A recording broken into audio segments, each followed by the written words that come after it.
Welcome back, Sebastian here. So today I want to talk about the 2024 silly season. So obviously I mentioned my news video yesterday that both Charles Leclerc and Lando Norris have recently resigned to long-term basically been re-signed to long-term contracts with both McLaren and Ferrari. So just heading into the 2024 season, I wanted to take a look at kind of how the driver market stands now that those two big players have basically effectively been taken off the table. Now I think coming into kind of before those signings, those were definitely seen as the two big pieces that could be on the move, possibly to a Red Bull, possibly to an Aston Martin, possibly, I don't know, if Mercedes, if Hamilton decided to retire. But of course, I do think that, with those two moves, it has kind of, put some water on the excitement around silly season this year. But that being said, looking at this board, I do think that we still have the potential for quite a bit of movement. So starting with the top, we have Mercedes, Hamilton, Russell, both are signed until 2025. So I think unless we have any kind of surprise retirement from Hamilton at the end of this season, that will be staying the same. Then moving on to McLaren, we have Norris, of course, new contract. It is until 2026 plus. So at least until 2026, but possibly beyond that as well. And then Piastri's is until 2026. Then we get our first team that has actually both drivers without a contract after this year, and that is Alpine. So both Ocon and Gasly without a contract. And I think there'll be quite a bit of pressure on both of them. I would say probably more so on Ocon, given he was the driver who lost the points head-to-head battle last year. The fact that Gasly basically came into a team that he'd been at for quite a few years and beat him in the points head-to-head. I think if you take a deeper dive at the number, you can make an argument in Ocon's favor, but still, the first year in a new team, it's not a great sign. So I think one of those two drivers could be on the move at the end of the year, and I would expect Alpine to retain at least one of them. Now, moving on to Red Bull. This has, of course, been the sort there's been a lot of rumors around the second Red Bull seat for basically over a year now. Verstappen will be there until 2028, and Perez, of course, is out of contract at the end of this season. And that's really led to a lot of speculation about who could be taking that seat. At some points in time it was Norris, at others it was Leclerc, at others it's been Alonso. But for now, there's no one who's really been a front runner. But for me, I think the real front runner is Daniel Ricciardo, who will be driving for Racing Bulls, the sister team, this year. So of course, with Red Bull and Racing Bulls, I don't have a Racing Bull sticker magnet yet, so I've just written their name on the board. Of course, Ricciardo and Tsunoda both without a contract this year. I think it'll be a pretty big year for both of them. I do think that the winner of that could be looking at the Red Bull seat in 2025. For Perez, of course, if he has an absolutely fantastic start this season, I wouldn't rule out him re-signing with Red Bull either. But I do think at this point in time, it's more likely that he'll be kind of moved on to a different seat, or possibly to retire, and one of these two drivers will be in that Red Bull seat. Next, moving on to Haas, we have Magnussen and Hülkenberg. Both of them will be without a contract at the end of the year. I think Hülkenberg had a pretty good year of his comeback, especially given his age and being 3 years out of the sport. I thought he did quite well, especially in qualifying.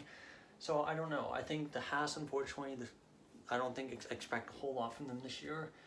Hülkenberg might still have some value for another team like Sauber over here, or Stake, or Kick, or I don't know, depending on the location of the race, he'll be one of those two.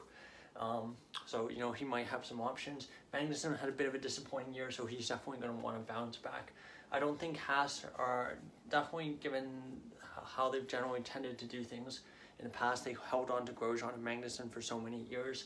I honestly wouldn't be too surprised if both drivers stayed there next year, unless one of them got a better offer elsewhere. And given Haas's aversion to rookies, I don't always see them taking a rookie either. Then we get to Ferrari, and there is some interest here. So Leclerc, of course, we know is locked up. The rumor is until 2029, but Sainz is still without a contract. And one of the things I've been reading online is that Ferrari wanted to announce Sainz and Leclerc together, but they still haven't done that, and Sainz is still without a contract for 2025. So there has been some noise about that seat, particularly with from Alex Albon in the Williams about connecting him to that seat, or even from Ocon and Gasly in the Alpine. So I do think that for Ferrari, they would be wise to keep Sainz. I think he's been a very good driver for a long time. And I've been digging some data recently, and like he's had a murderer's row of teammates that he's gone up against in his time in F1. So for Sainz, I do think his best option is probably Ferrari, but especially when you look at how they seem to have such different preferences for how the car drives. Leclerc preferring oversteer, Sainz preferring understeer, that it can be very hard to build a car that's suitable for both drivers. So I can understand that as well. Moving on to Sauber, I'll just be calling them Sauber this year just for simplicity's sake. Bottas and Zhou both without a contract at the end of this year. I do think that there's going to be some fair amount of pressure on both of them. Neither driver has really stood out in the last couple of years as being, had a ton of standout drives, especially for Bottas, given that he came from Mercedes. I think there was the expectations were a bit higher. And for Zhou, not a ton of expectations. He is apparently contributing some money to the team.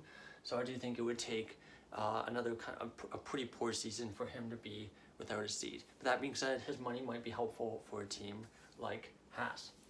Then moving on to Aston Martin, we have Fernando Alonso, who's without a contract at the end of the year. And then we have Lance Stroll, a man who has an infinite contract that will never ever be broken. For Alonso, I think realistically, he had an excellent, amazing first year at Aston Martin. Assuming the car doesn't fall backwards into an 8th, 9th, 7th in the Constructors' Championship, I think he'll be staying at Aston Martin next year. Of course, there's rumors that, apparently if there's too many street circuits on the calendar as well, he might want out, but, I don't really listen to that. Now, for Stroll, I think this is a bit an interesting one. For me, I think it's kind of a paradoxical situation. If the Aston Martin is really strong this year, which in theory is good for Stroll because it means he can fight for good points, for podiums possibly, he can have a good year. But I think that means that seat would be a lot more attractive to a driver such as Sainz, for Albon, one of the two Alpine drivers as well. And those are the kinds of that's the level of driver that I think could push Lawrence Stroll to finally axe his son. But conversely, if the car is really poor, of course, worse results for Stroll this year. But I do think more job security for the future. And then finishing off with Williams, Albon and Sargent both without a contract at the end of the year. So their contracts end 2024. For Albon, he's been connected to quite a few teams, notably Ferrari. I think if he had the opportunity to go with Ferrari, I think he should take it. I think realistically, in the next 4 to 5 years, I think if he wants to be competing for wins, for podiums, not saying championship, but at least for wins and podiums, I do think Ferrari gives him a better opportunity than Williams. I think Williams, is unfortunately still too far behind in terms of development to really be able to bridge a gap that in the kind of time frame where he would be at the team. And then Logan Sargent, I think a lot of pressure on him going into this year. The end of the season wasn't great, and I feel like he barely held on to his seat by the skin of his teeth.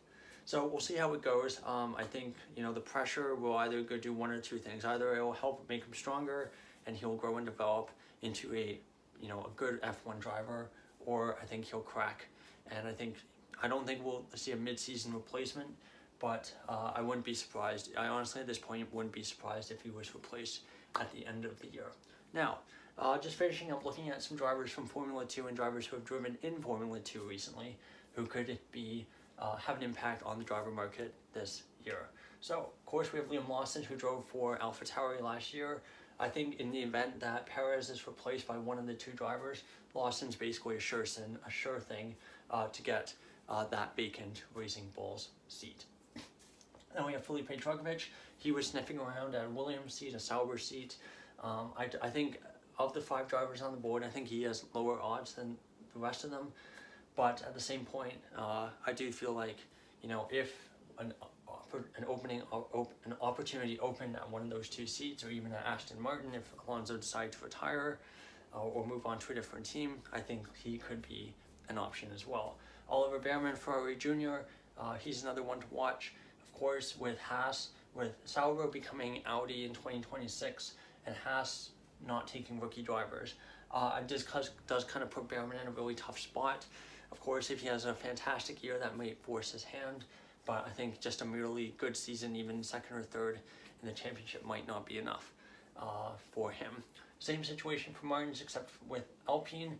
I think at least the good news for Martins is that both drivers at Alpine are out of contract, and so there's a possibility that one of them move on to a different team, which would open the door for Martins to be able to make his F1 debut. And I think him being French doesn't hurt either.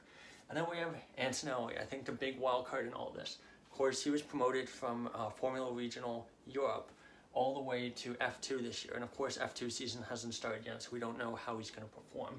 But given that kind of pedigree that this guy has in his previous series, he's a guy who could be a rookie Formula 2 champion. Same boat as Russell, Piastri, Leclerc, and I think with that kind of, if he was able to produce those kinds of results, I do think that the Williams seat could be a good option for him, given it uses a McLaren Mercedes engine, and given that they've already had a couple of ties in the past. So those are just my kind of early thoughts on the driver market for 2024, or I guess driver market for 2025, 2024 silly season. So yeah, thank you so much for watching. Leave your thoughts in the comment section below. Who do you think is going to change seats? I think of the drivers on the board, probably most likely looking at one of the Racing Bull drivers replacing Perez. I would say one of the Alpine drivers, I'd say Ocon goes to Sauber, and I would say maybe Sainz goes to Sauber as well, and Albon goes to Ferrari. But who knows? We'll see how it goes. Thank you so much for watching, and goodbye.